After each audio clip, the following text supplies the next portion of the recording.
তো আমার স্ত্রীকে নিয়ে তারাবি পড়তে গেছিলাম, আমাদের মসজিদের কথা বলছি, ওটা আমার স্ত্রী আমাকে শুনিয়েছে। আপনাদের মেয়েরা মসজিদে যায় তো তারাবিতে? যায়। তো এশারের নামাজ চলছে, তো আমি গেছি ছেলেদের দিকে, আমার স্ত্রী গেছে মেয়েদের দিকে। এবার সবাই নামাজ পড়ছে, নিয়ত বেনে আছে এরকম করে, ইমাম সূরা ফাতিহা চলছে। আচ্ছা, আমার স্ত্রী গেছে আগে পায়ে পা লাগাবে, তারপরে তাকবীরে তাহরিমা নিয়ত বানবে, তাই তো? এরা হ্যাঁ না বলে না? এবার আমার স্ত্রী, সব নামাজ পড়ছে সব মেয়েরা, আমার স্ত্রী যে পায়ে পা লাগাচ্ছে, এবার তাকবীরে যেই পা লাগাচ্ছে ওই পার্শ্বের মেয়েটা পা টেনে নিচ্ছে। তো আমার স্ত্রী, বক্তার স্ত্রী, ওর কি পাওয়ার কম আছে?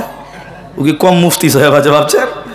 আমার স্ত্রী আবার পা লাগিয়েছে, মেয়েটা আবার নামাজ পড়ছে, মেয়েটা আমার স্ত্রী নামাজে দাঁড়ায়নি এখনো, আবার পা টানলো, কবার হলো?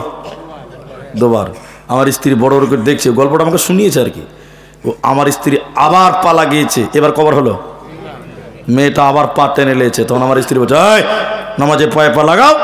ওই মেয়েটার কোন নিয়ত বেনে বলছে, আমি নামাজে পায়ে পা লাগাই না, মনে হচ্ছে সূরা ফাতিহা পড়ছে। বলছে নামাজ হবে? এরা বলে নামাজ হবে? নামাজ হবে না। নামাজে অধিক মেয়েদের গন্ডগোল, নামাজ পড়ছি কি পড়ছে জানে না। আর একটা বলি তাহলে বুঝতে পারবেন, এখন শীতের দিন আলা চাল বুঝেন? আলা চাল এরা বোঝেন? আলো চাল, আচ্ছা আলা চাল, আলো চাল, আমারই বলা ভুল হচ্ছে, আলো চাল। তো এরা মানে বয়স হয়ে গেছে মেয়েটার, ধরেন 50 বছর, এতটি আলো চাল আছে, তো একটু নরম হয়ে গেছে, তো শুকাতে হবে। ও দেখছে যে যদি বাড়ির বাইরে দেই তো মুরগিতে বিসমিল্লাহ ছাড়াই শেষ করে দিবে, ঠিক কিনা বলে? তো মেয়েটা ভাবছে যে দিব কোথায়, দুপুর টাইম, তো বাড়ির বারান্দাতে রোদ পড়ে গেছে। তো মেয়েটা ভাবছে তাহলে এখানেই দিই, তাহলে মুরগিটা আসতে পারবে না। তো ভালো বুদ্ধি, একটা বস্তা পেরে ওখানে ওই আলো চালটি দিয়েছে, 1-1.5 কেজি হবে। এমন সময় মসজিদে জোহরের আজান দিয়েছে, তো বুড়ি মানুষ তো বলছে বসে থেকে লাভ কি, আমার নামাজও পড়া হবে, মুরগিও তারা হবে। তো ভালো বুদ্ধি, এই মেয়েটা মুসল্লা পেরে ওই চালের পাশে নিয়ত বেনেছে আল্লাহু আকবার, আর আল্লাহর কারিশমা 3টা মুরগি 3 দিতে শুরু করেছে। এবার বলেন কি হবে? ও নামাজ পড়ছে, এখন টেড়া চোখে দেখছে, বলছে আল্লাহু আকবার, সামি আল্লাহু লিমান। আচ্ছা বলুন, ও নামাজ পড়ছে না মুরগি তার যে বলেন? অধিক মেয়েদের নামাজে গোলমাল, মনোযোগী আছেন, আমি ঠিক বললাম কিনা? হ্যাঁ না বলেন? এই হলো গোলমাল। শুনিলেন আল্লাহর নবী বলেন, জান্নাতি নারীদের 4খানা গুণের কথা নবীজি বললেন। 1 নাম্বার হলো যে মেয়েটা 5 ওয়াক্তের নামাজ কায়েম করবে, এই মেয়েটা জান্নাতি যাবে। 2 নম্বর জান্নাতি নারী কারা? যে মেয়েটা রমজান মাসের রোজা রাখে। মায়েরা আমার, রমজানের রোজা পুরুষকেও রাখতে হয়, কিন্তু আপনাদের নবীজি খাস করে বললেন কেন? এটা লজ্জার কথা নয়। প্রতিটি সাবালিকা মেয়েদের মেন্স হয় মাসে, প্রতিটি সাবালিকা মেয়ের পিরিয়ড চালু হয়, হায়েজ হয়। রমজান মাসে প্রতিটি সাবালিকা মেয়েদের প্রায় হায়েজ হয়। ওই টাইমে রোজা করতে পারে না। নবীজি বললেন উম্মতের দলেরা আগামী রমজান আসার আগে আগে, অর্থাৎ 11 মাসের ভিতরে তোমাদের এই সিয়ামকে পালন করতে হবে। যে মেয়েটা রমজান মাসের রোজা রাখবে না, ওই মেয়েকে আল্লাহ জান্নাত দেবে না, পাবে না, পাবে না। হাদিসের ভিতরে নবীজি বলেন, আমি যখন জাহান্নাম দর্শন করছিলাম, হঠাৎ করে জাহান্নামের ভিতরে দেখলাম কিছু মানুষের পা গুলোকে আকাশের দিকে বাঁধা আছে, আর তাদের মাথা মুখমণ্ডল যেন মাটির দিকে ঝুলছে। পা গুলোকে আকাশের দিকে, মাথা মাটির দিকে, মুখটা যেন মাটির দিকে ঝুলছে। উল্টো করে থাকার কারণে তাদের গালগুলো ফেটে ফেটে রক্ত পড়ছে। নবীজি বলেন, আমি এই দৃশ্য দেখলাম, থাকতে না পেরে বললাম, জিবরাইল তুমি বলো মান হাউলাই, এরা কারা? কেন জাহান্নামে তাদের পা গুলোকে আকাশের দিকে, কেন তাদের মাথা মুখমণ্ডল কেন মাটির দিকে ঝুলছে বলো? কেন তাদের মুখগুলো ফেটে ফেটে রক্ত পড়ে বলো? জিবরাইল আমিন বলেন, ইয়া রাসূলুল্লাহ, দয়ার নবী শুনিলেন এই সকল লোক কারা? যারা রমজান মাস পেয়ে পেয়েছিল, সিয়ামের মাস পেয়েছিল, রোজার মাস পেয়েছিল। দিনের বেলায় যারা ইফতারের আগে ইফতার করেছিল, অর্থাৎ দিনের বেলায় খাবার খেয়েছিল, আল্লাহর ফরজ রোজা রাখেনি, ওই সমস্ত বেরোজাদারের দলেরা ওদেরকে জাহান্নামে উল্টো করে টাঙিয়ে রাখা হবে। এরা আল্লাহর জান্নাতে যাবে না, যাবে না, পাবে না। কি করলি তুই ভাবে এসে, মায়া জালে গেলি ফেসে, আজরাইলে সে ধরবে কোসে, কে বাঁচাবে তোর প্রাণ? ওরে মুসলমান তোরা হারাস না ঈমান, ওরে মুসলমান তোরা হারাস না ঈমান। যদি করিস নামাজ রোজা, থাকবে না তোর পাপের বোঝা, মরণকালে পাবি রে তুই জান্নাতি আদান। ওরে মুসলমান তোরা হারাস না ঈমান, ওরে মুসলমান তোরা হারাস না ঈমান। আমরাও রমজানের রোজা রাখবো, বলুন ইনশাআল্লাহ। পেছনের লোকেরা একবার বলুন ইনশাআল্লাহ। আলহামদুলিল্লাহ। শোনেন তাহলে, জান্নাতি নারীদের দুটো গুণ বললাম, এই দুটো কিন্তু আমাদের পুরুষদেরকেও থাকতে হবে নাকি ভাই? নামাজ রোজা লাগবে না? লাগবে। এবার আর দুটো বলবো, ও দুটো পুরুষের লয়, খালি মেয়েদের। জান্নাতি নারী হাদিসটা মা বোনেরা যদি থাকেন, মেয়েরা কোন দিকে? এদিকে না, এটা তো মেয়েদেরকে, ওরা তো আছে মনে হয় কিছু। 3 নাম্বার শুনেলেন, নিজের হিফাজত করা। মেয়েটা নিজের হিফাজত করবে। এই 3 মিনিটের কথাটা প্রত্যেকটা পুরুষ শোনেন। আপনার স্ত্রীকে আপনি শোনাবেন, আর আপনার মা, আপনার স্ত্রী যারা আছে তারাও শুনবে। এই 3 মিনিট আমার দিকে তাকান, চোখ ফেলবেন না। এদিকে দেখেন, এদিকে, এদিকে দেখেন। নিজের হিফাজত করা, এটা বুঝায় আপনাকে। এই যে জালসাটা হয়েছে যে জায়গাটাতে, এই জায়গাটা আমি কিনে নিয়েছি, বুঝার জন্য বলছি। তো জানা, আমি যখন কিনবো তখন এই জায়গাটা আমার নামে দলিল থাকবে। এরা হ্যাঁ না বলে না? রেকর্ড হবে, কি হবে না? তা আমি একটা মেয়েকে বিয়ে করলাম, মেয়ে হলো জমি। আল্লাহ কোরআনে বলছেন মেয়ে কি? জমি। তা আমি আমার স্ত্রীকে, জমিকে কিনলাম, মানে বিয়ে করলাম। তাহলে আমার স্ত্রীর দেহটা আমার নামে রেকর্ড থাকবে, দলিল থাকবে। কি বলছেন, হ্যাঁ না নয় বলেন? তাহলে আমার জায়গা আপনি দখল করতে পারেন? তাহলে প্রত্যেকটা স্ত্রীকে অনুরোধ করে বলি, আমার মা, আমার বোনদেরকে, তোমার দেহটা তোমার স্বামী রেকর্ড করে নিয়েছে, মানে রেজিস্ট্রি করেছে, বিয়ে করে নিয়েছে কালেমা পড়ে। তোমার দেহটা শুধুমাত্র তোমার স্বামীর জন্য বৈধ। পৃথিবীর অন্য কোনো পুরুষ তোমার পুরো দেহটা দেখতে পাবে না। কিন্তু এখন মনে হয়েছে আপনার বউটা মনে হচ্ছে সরকারি বউ। আপনি হাসছেন। তাহলে শোনাই একটা কথা, মনে কিছু নিবেন না। আগেই মাপ চেয়ে নিয়েছি, আগেই মাপ চাইছি। আমার 2টো বাড়ি আছে, এটা কোনোদিন বলিনি, আজ 2-3 দিন বলা হলো। তো আমার 2টো বাড়ি বাজারে, একদম বাজারের পাশে 2টাই বাড়ি। তো আমরা মুলবি সাহেবরা বাজারের মসজিদে নামাজ পড়লাম, ডেলি বাজার হয়, ডেলি মার্কেট আর কি। আসরের নামাজ পড়ে ওই বাজারে কোথাও দাঁড়িয়েছি, 3-4টা মুলবি সাহেব ছিলাম। তো একটা ছেলে ওর বউকে নিয়ে বাজারে এসছে। আপনার দিকের বউরা বাজারে যায়? যায় না, না?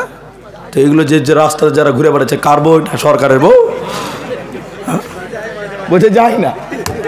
রাস্তাতে যারা ঘুরে বেড়াচ্ছে এরা কারা? আল্লাহ। হ্যাঁ, শোনেন এবার আমার কথা শুনেন। তো একটা ছেলে, এদিকে দেখেন, এদিকে বাবজি, আমাদেরকে মুরব্বী বলবো না, মুরব্বী বললে গোলমাল হবে, ওটা সমস্যা। ওইদিকে মুরব্বী বলবো না, বাবজি বলছে ওই জন্য। এক মুরব্বীতে গোটা ভারত বাংলাদেশ মেতে গেছে, জানেন? তো রাত অনেক হয়েছে, শোনেন এদিকে। তো আল্লাহর কসম আপনাকে বলি, 3-4টা মুলবি সাহেব আসরে নামাজ পড়ে বাজারে কোথাও দাঁড়িয়েছে। একটা ছেলে ওর বউ কিনে বাজারে এসছে। তো এসছে, ওটা একটা আলাদা পাপ। ওর বউর গায়ে যে শাড়ি আছে, বিশ্বাস করবেন কিনা, ওটা শাড়ি নয়, ওটা মশারি। সব বুঝা যায়, কোনটা টেঁড়া, কোনটা বেঁকা, কোনটা জঞ্জার, সব বুঝে যায়। গোটা বাজারের লোক ওর বউটার দিকে দেখছে। আচ্ছা বলুন, দেখবে কি দেখবে না? চিনি যদি খোলা রাখেন তো দু চারটা মাছি বসবে, কি বলছেন আপনারা? বসবে না? গোটা বাজারের লোক দেখছে ওর বউটার দিকে, পাতলা কাপড়। হাজি আমরা মৌলভী সাহেব হইলাম তো কি হলো, চোখ তো আল্লাহ আমাদেরকেও দিয়েছে। আমরা কি বন্ধ করে থাকতে পারবো? কানা নাকি আমরা? তো আমরাও তাকে নাউযুবিল্লাহ আস্তাগফিরুল্লাহ। ছি ছি ছি ছি। তো যার বউ ওকে চিনে নিয়েছি, আমি চিনে নিয়েছি ব্যক্তিভাবে। আরে এ তো পরিচিত ছেলে রে। শোন, ওই খ্যাপা মোটরসাইকেল দাঁড়, নতুন বউ আবার 6-7 মাস হয়েছে, ও খ্যাপার বউটাকে দাঁড় করিয়েছে, মোটরসাইকেল দাঁড় করে আমার কাছে এসে বলছে, বলো মৌলভী সাহেব কি বলছো বলো। মূর্খ ছেলে, বলো মৌলভী সাহেব কি বলছো বলো। আরে খ্যাপা, তুই একটা চাদর কিন, ওড়না কিন, তোর বউটার গায়ে চাপা, গোটা বাজারের লোক তোর বউকে দেখছে। ও খ্যাপা বলছে, মৌলভী সাহেব আমার বউ আমি একলাই দেখবো, এলাকার মানুষের হক নেয়। আমার বউ আমি একলাই দেখবো, এলাকার মানুষের হক নাই। তাহলে বউটা কার? অন্য সরকারের? বলেন এবার হিসাব কর। ছি ছি ছি। মায়েরা আমার শুনেলেন, নিজের সতীত্বর হেফাজত করা, নিজের শরীরের হেফাজত করো। নবীজি 3 নম্বর বলেন, জান্নাতি নারী কারা? যে মেয়েটা নিজের সতীত্বর হেফাজত করে। আর 4 নম্বর শোনেন, ওয়াতাত বালাহা, যে মেয়েটা তার স্বামীর কথা মতো দুনিয়া গড়ে। যে নারীটা তার স্বামীর কথা মতো দুনিয়া চলে রে, এই মেয়েটাকে নবী বলেন জান্নাতের 8টা দরজা মেয়েটার জন্য খোলা থাকবে। যে দরজা ইচ্ছা সেই দরজা দিয়ে জান্নাতে যাবে। যে নারী পাঞ্জে গানা নামাজ পড়িবে, রমজানের রোজা কভু নাহি ছাড়িবে, নিজ যতের রাখিবে খেয়াল, স্বামীর সেবা করে যাবে বাঁচবে যত কাল, তার জন্য জান্নাতের দ্বার খোলা রবে। যেটার দিয়ে ইচ্ছা বন্টি জান্নাত চলে যাবে। আরো একটি ভালো কথা শোনো দিয়া মন, পুরুষের জন্য নারী অমূল্য ধন। দুনিয়াতে যত ধন পুরুষের আছে, সবচেয়ে অমূল্য ধন নারী তার কাছে। কিন্তু তবে সেই নারী নেক হওয়া চাই, এহ পরকাল নাইলে হয় ছারখার। খালি পায়ে চলা ভালো, কষা জুতো যার, আর বিদেশেতে থাকা ভালো বদনারী যার। শোনো হে পুরুষ জাতি, কোরআনে ফরমান, তোমাদের নারী যদি হয় না ফরমান, প্রথমতে বুঝাও তারে নানান প্রকারে, তাতেও যদি না বুঝে বিছানাতে দেহ জোদা করে। এই 2 প্রকারে যদি ঠিক নাহি হয়, আদরের মার তবে কিছু মারা যায়। অযথা মারিলে মারা আল্লাহ নারাজ হবে, কিয়ামতের কোটে মাবুদ হিসাব কষিবে। তাহলে জান্নাতি নারী কারা? 4 নম্বর নবীজি বললেন, যে মেয়েটা স্বামীর কথা মতো দুনিয়া চলে। কিন্তু আপনারা বলেন, এই আমার দিকে এখন আপনারা সবাই বলেন, এখনকার মেয়েরা স্বামীর কথা শুনে ভাই? শুনে গো? হাজি যারা বিয়ে করেনি তারাও বলছে শুনে না। তার মানে এরা তো দেখছে, বিহা নাই না করেছে, বরযাত্রী তো গেছে। এখনকার অধিক মেয়েরা স্বামীর কথা মতো চলে না। আপনি কি বলছেন জানেন? আপনি ভাবছেন যে ই মৌলভী কেন জানবে? আজ বউ তো আমাদেরকেও আছে, বউ তো মেয়ে ছেলে তো আমাদের বাড়িতেও আছে। আমরা কি দেখতে পাই না? আমরা কি দুনিয়ার অন্ধ? না। এখন বর্তমানে এদিকে ফের একটা জালসা চলছে, আমার দিকে দেখতে বলছি। এখন বর্তমানে যত ডিভোর্স হচ্ছে, তালাক হচ্ছে, তার সবচেয়ে প্রধান কারণ হলো স্বামীর মুখে মুখে তর্ক করা। ঠিক বলছি না? হ্যাঁ না বলেন? আর আপনি একটা বলবেন, আপনার স্ত্রী 22টা বলবে।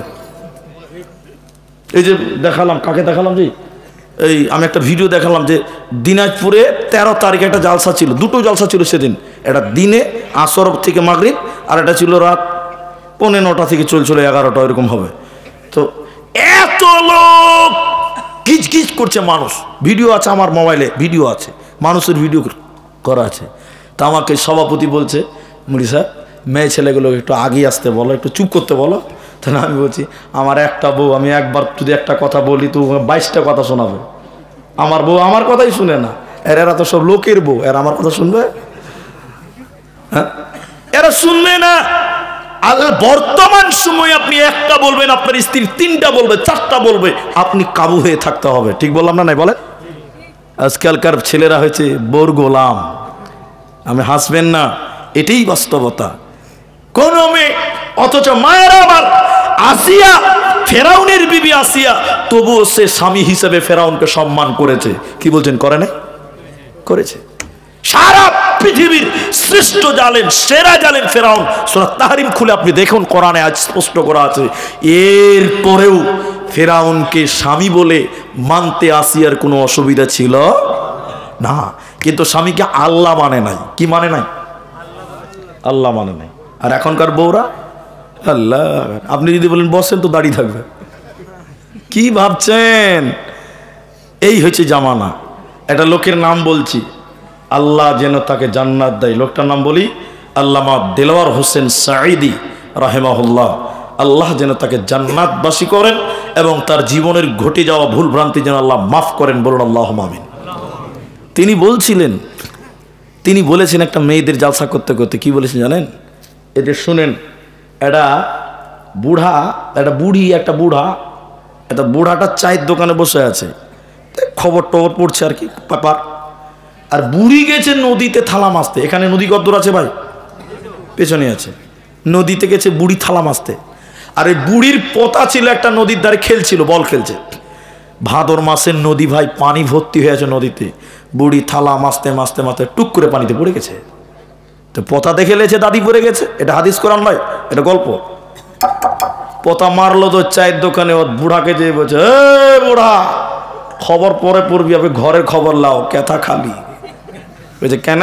বলছে দেখলাম দাদিকে নদী তাহলে থানি মারছিল, টুক করে পানিতে পড়লো, নিজের চোখে দেখলাম। বুড়া থরবর করে দাঁড়িয়ে বলছে, তাই নাকি রে ভাই? বলে হ্যাঁ। চ লাশটা খুঁজে বার করি, জানাজা তো পড়তে হবে। চলেন। দাদু পোতাতে গেছে লাশ খুঁজতে নদীতে। আচ্ছা আপনারা বলেন, এই লাশ উজানে পাবে না ভাটিতে পাবে? এরা বলে না ভাটিতে পাবে, নিচে পাবে, উপরে পাবে? এই বুড়া আর দাদু পোতাতে গেছে লাশ খুঁজতে। তো বুড়া লাশ খুঁজতে খুঁজতে খুঁজতে কিন্তু উজানে, মানে উপর দিকে গেছে, নদীর উপর দিকে। পোতা এবার বলছে, এই বুড়া, বুড়ির সঙ্গে কি নেটওয়ার্ক হারিয়ে গেছে? বলছে কেন ভাই? দাদু পোতাতে গল্প করছে। বলছে কেন? বলছে দাদি পরে নদীতে মারা গেছে, লাশ খুঁজছেন আপনি, উপর দিকে যেছেন, আপনার হুঁশ হয়েছে, ওটা লাশ তো নিচে পাওয়া যাবে, গর্তের দিকে। তখন দাদু কোমর সোজা করে দাঁড়িয়ে পোতাকে বলছে, ভাই বুড়িটা তোর না আমার? বল বল বুড়িটা কার? তখন পোতা বলছে, দাদু আপনার। বলে শোন, 65 বছর হয়েছে ওকে বিয়া করা। কদিন হয়েছে? 65 বছরে জীবনেও সুজা চলে নাই। যা বলেছি তার উল্টা চলেছে। এ বুড়ি মরেও সুজা যাবে না, উল্টাই পাবো। ই কোন জ্বালাতে আছে বাপ? বলছে মরেও সুজা হবে না, এই যে শেষ মামলা লয়। আর সারা পৃথিবীতে, এবার মায়েদেরকে বলি, আসিয়া ফেরাউন নিজেকে আল্লাহ দাবি করলাম। হে মা জননী শুনিলেন, ফেরাউন আনা রব্বুকুমুল আ'লা, নিজেকে আল্লাহ বলছে। আসিয়াকে বলছে, বিবি রে আমাকে আল্লাহ বলে মান। আসিয়া বলছি না, আপনাকে স্বামী বলে মানবো, আল্লাহ মানব না।